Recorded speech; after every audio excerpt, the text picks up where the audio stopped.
To change the time and date, enter *6 in your current code.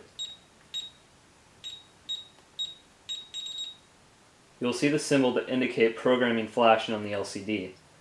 If your keypad displays words rather than symbols, it'll say program. Enter 1 and enter the time in military format and the date in 2-digit month, day, year format.